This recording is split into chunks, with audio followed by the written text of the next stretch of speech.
शुभ संध्या साहित्य जगतर सारस्वत साधनारत समस्त श्रोता बंधु मान को मोर नमस्कार।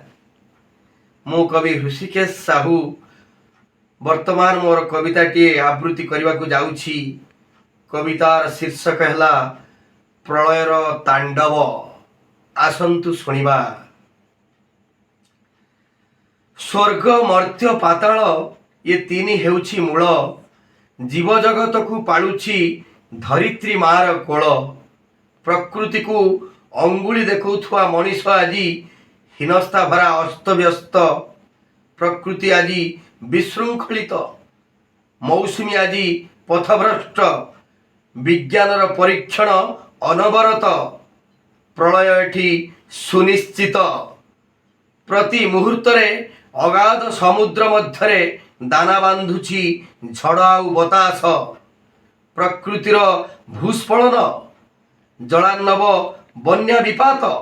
सातटी राज्ୟରେ प्रलयर बन्या देखुछि सारा भारत।